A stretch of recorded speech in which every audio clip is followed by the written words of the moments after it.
अस्सलामुअलैकुम दोस्तों, क्या हाल चाल है। उम्मीद है सब खैरियत से होंगे। तो आज की वीडियो दोस्तों, ये कौन से ऐसे कंट्रीज़ हैं जो कि ओपन हो चुके हैं। यूरोप में भी कुछ कंट्रीज़ ओपन हुए हैं और डॉक्यूमेंटेशन क्या है। अभी कुछ कंट्रीज़ ने मज़ीद सख्त की है अपनी डॉक्यूमेंटेशन, और जो पहले वीज़ा बड़े आसानी से मिल जाते थे अब टफ़ हो गए हैं। कौन से डॉक्यूमेंट्स मज़ीद एडिशनल हुई हैं मैं बता देता हूँ अभी। तो फ्रेंड्स, जैसे कि आपको पता है यूके ओपन है, उसके अलावा लेकिन कुछ कंट्रीज़ की अपॉइंटमेंट चाहिए होती है, लेकिन कुछ कंट्रीज़ की अपॉइंटमेंट नहीं चाहिए। जिन कंट्रीज़ की अपॉइंटमेंट चाहिए तो उसके लिए आपको वेट भी थोड़ा करना पड़ जाता है। और जो हमारा यूएई वगैरह में कहीं पे रह रहे हैं, गल्फ़ वगैरह में, उनको पता है कि पासपोर्ट उनके पास मेजॉरिटी नहीं होता और वो इतना लंबा टाइम नहीं ले सकते हैं, क्योंकि कंपनीज़ देती हैं छुट्टी के टाइम पासपोर्ट। और उस वक्त अगर वीज़ा अप्लाई करोगे, अपॉइंटमेंट लोगे, तो वो आपकी छुट्टी सारी निकल जाएगी। तो इस तरह कुछ एक्स्ट्रा कंट्रीज़ भी हैं जो कि विदाउट अपॉइंटमेंट आप अप्लाई कर सकते हो। पाकिस्तान से अप्लाई करना है या फिर आपने यूएई से अप्लाई करना है तो प्रोसीजर सेम है, बस थोड़ा बहुत फ़र्क होगा, वो मैं बता देता हूँ। पहले बात करते हैं कौन कौन से ऐसे कंट्रीज़ हैं जो कि ओपन है। उसके बाद बताऊँगा कि हर कंट्रीज़ की क्या क्या डॉक्यूमेंटेशन है। तो फ्रेंड्स, चंद एक कंट्रीज़ ओपन है, शेंजन बंद है, लेकिन यूरोप में कुछ कंट्रीज़ ओपन है। यूरोप में अगर मैं देखता हूँ तो यूके है एक, खैर अभी तो ब्रेक्सिट डील की वजह से निकल गया यूरोप से। यूके ओपन है, उसके बाद ब्राज़ील ओपन है साउथ अमेरिका के अंदर, और साउथ अमेरिका में मैक्सिको भी ओपन है, लेकिन वो हर कंट्री से मुख्तलिफ उसका सिनेरियो है। अगर पाकिस्तान से बात करूँ तो वो क्लोज़ है। किसी दूसरे कंट्री से अप्लाई कर रहे हो, यूरोप वगैरह में कहीं भी बैठे हो, मैक्सिको का करना है तो मैक्सिको का वीज़ा लग रहा है। मेरे फ्रेंड का भी मैक्सिको का वीज़ा लगा है, रिसेंटली वीज़ा लगा मैक्सिको का।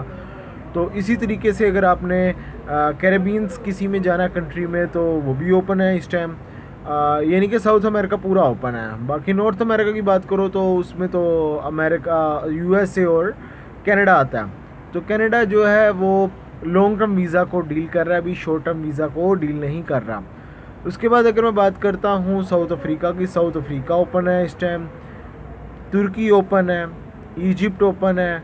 उसके बाद अगर बात करें जॉर्डन, लेबनान, ये कंट्रीज़ ऑलरेडी ओपन है। उसके अलावा दोस्तों अगर मैं यूरोप के अंदर बात करूं तो दोस्तों यूरोप में बोस्निया भी ओपन है और यूक्रेन भी ओपन है। ये दो ऐसे कंट्री हैं जो ना कि ईयू का पार्ट है और ना ही शेंजन का पार्ट है, लेकिन वो यूरोप में है। तो इस पे भी बात करेंगे। अब इनकी डॉक्यूमेंटेशन के ऊपर मैं बात करता हूँ। बाकी कंट्रीज़ आलमोस्ट बंद है। जो ये मेन कंट्रीज़ थे वो ओपन है, वो मैंने बता दिए हैं। जिसका भाई यूके को दिल कर रहा है जाने का तो यूके भाई ओपन है। ब्राज़ील में जा सकते हो आप, मैक्सिको जा सकते हो, मैक्सिको पाकिस्तान से सॉरी नहीं जा सकते हो, यूएई से भी मैक्सिको भी बंद है। और उसके अलावा आप साउथ अफ्रीका जा सकते हो, तुर्की जा सकते हो, ये कंट्रीज़। अब इनकी डॉक्यूमेंटेशन की बात करूँ तो फ्रेंड्स कुछ मज़ीद एडिशनल हुई हैं चीज़ों की। साउथ अफ्रीका का पता है बहुत आसानी से प्रोसेस होता था, किसी ने यूएई से अप्लाई करना है, कोई इतनी ख़ास डॉक्यूमेंटेशन भी नहीं चाहिए थी। लेकिन अभी की मैं सिनेरियो बताऊँ, अभी के सिनेरियो के अंदर साउथ अफ्रीका ने पेड होटल वाउचर मांग लिए। जैसे कि पाकिस्तान से अगर आपने साउथ अफ्रीका का वीज़ा अप्लाई करना है तो मेजॉरिटी ऐसे होता था कि वो पेड होटल वाउचर मांग लेते थे। तो यूएई से ऐसा कोई चक्कर नहीं था। लेकिन अभी की बात करूं तो वीएफएस ग्लोबल के थ्रू आप अप्लाई करते हो जब, तो पेड आपने अप्लाई करना होगा, उसके बगैर आपका वो एक्सेप्ट नहीं करेंगे। ब्राज़ील की बात करूं तो ब्राज़ील अपॉइंटमेंट जो है वो आपको ऑनलाइन वीएफएस ग्लोबल के थ्रू नहीं लेनी पड़ती।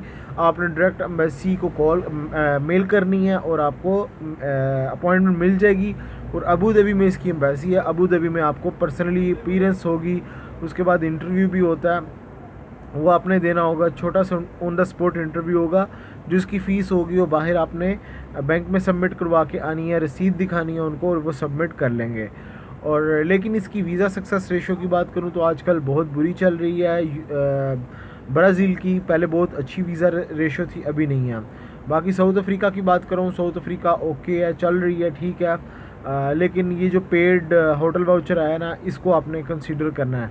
उसके बाद अगर बात करूं यूके की अपॉइंटमेंट तकरीबन 10 एक दिन में यूके की अपॉइंटमेंट मिल रही है। और यूके का कोई इंटरव्यू नहीं है और यूके वीज़ा भी दे रहा है। उसके अलावा दोस्तों यूके के लिए तकरीबन 15 दिन का प्रोसेसिंग टाइम इसका ले रहा है और वीज़ा इंशाल्लाह लग जाएगा अगर आपकी बैंक स्टेटमेंट अच्छी है तो। उसके अलावा अगर मैं तुर्की की बात करूं यूएई से, तो तुर्की की आपको अपॉइंटमेंट लेनी पड़ती है, अपॉइंटमेंट जल्दी मिल जाती है और वीज़ा प्रोसेसिंग तकरीबन 10 से 15 दिन इसका वीज़ा प्रोसेसिंग लग रहा है और वीज़ा भी मिल रहा है। उसके बाद अगर मैं बोस्निया की बात करूं तो दोस्तों बोस्निया की कोई अपॉइंटमेंट नहीं है, आप डायरेक्ट एम्बेसी में जा सकते हो।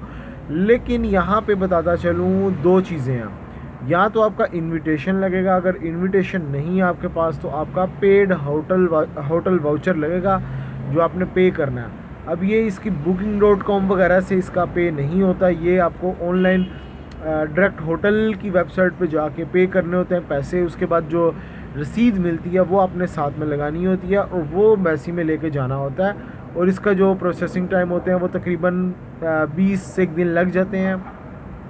इसकी अच्छी बात ये है अपने पास पासपोर्ट होल्ड नहीं करता आपका। जब आप एम्बेसी में चीज़ें लेके जाते हो ये आपकी स्कैन करके आपको पासपोर्ट वगैरह वापस रिटर्न कर देगा। 15-20 दिन बाद आपको मेल करेगा, कॉल करेगा। अगर आपका वीज़ा उन्होंने लगाना हुआ तो कहेंगे कि अपना पासपोर्ट लेकर आ जाओ, और आपको पासपोर्ट लेके अबू धाबी एम्बेसी में जाना होता है, पर्सनल अपीयरेंस के साथ जाना होता है, और ये आपको वीज़ा पेस्ट करके दे देंगे। अब मैं यूक्रेन की बात करूं तो यूक्रेन आप दुबई में भी सबमिट करवा सकते हो, अबू धाबी में भी सबमिट करवा सकते हो, और इसका इन्विटेशन चाहिए होता है। इन्विटेशन लेटर नहीं है अगर आपके पास तो वही पेड होटल वाउचर आता है, उसका भी तरीकाकार वही मैंने बताया कि booking.com से या फिर अगोड़ा से नहीं होता।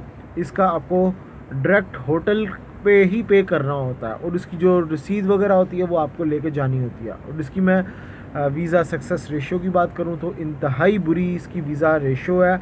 रिसेंटली अभी एक फ्रेंड ने सबमिट करवाया था तो उसकी रिजेक्शन लगी, क्योंकि यूक्रेन ऐसा कंट्री है जो कि बड़ी तगदो कर रहा है यूरोप में आने के लिए। इसने यूरोप के साथ बड़े अच्छे ताल्लुकात भी बनाए, उसी वजह से इन्होंने रशिया के साथ ख़राब किए ताल्लुकात। उसी वजह से इन्होंने अपना जितना भी मेथड है बहुत सख्त कर दिया इंडियंस के लिए। इंडियंस तो बेतहाशा वहाँ से डिपोर्ट होते हैं, पाकिस्तानियों की रेशो थोड़ी कम है क्योंकि पाकिस्तानी ज़्यादा जाते भी नहीं हैं, और इंडियंस बहुत ज़्यादा डिपोर्ट हो रहे हैं। अगर वीज़ा दे दें तो ये डिपोर्टेशन भी बहुत ज़्यादा करते हैं। अब रही बात दोस्तों इसकी इजिप्ट की, तो कोई भी आपको अपॉइंटमेंट लेने की ज़रूरत नहीं है, कोई लंबी चौड़ी डॉक्यूमेंटेशन भी नहीं है। पासपोर्ट लो, डायरेक्ट एम्बेसी में जाओ और आपको 3 से 5 दिन के अंदर वीज़ा प्रोसेस करके दे देंगे। उसके बाद अगर मैं बात करूं जॉर्डन की और लेबनान की, लेबनान तकरीबन 15 से 20 दिन लगा रहा है वीज़ा के, लेकिन वीज़ा प्रोसेस करके दे देता वो। उसके बाद अगर जॉर्डन की बात करूं, पहले तकरीबन आधे घंटे में वीज़ा आपको पेस्ट स्टम्प करके दे देता था, लेकिन अभी तकरीबन 2 दिन इसके लग रहे हैं जॉर्डन के, तो ये भी आपको वीज़ा दे रहा है। ये कंट्रीज़ हैं जो ऑलरेडी ओपन है, और इन फ्यूचर अभी शेंजन की, जापान की बात करूं तो दोस्तों जापान अप्रैल तक की आवाज़ आई है कि अप्रैल तक इसने ओपन होना है। शेंजन की बात करूं उसका भी मार्च अप्रैल तक आ रहा है, कोई मैं कभी आता है मार्च में, कभी आते हैं अप्रैल में, तो ये अप्रैल तक आपने अपने जहनों में रखना है। तो इंशाल्लाह दोस्तों जैसे ही कोई मुझे न्यू अपडेट मिलेगी मैं आप लोगों के साथ शेयर करूँगा। ख्याल रखें अपना, टेक केयर, अल्लाह हाफिज़।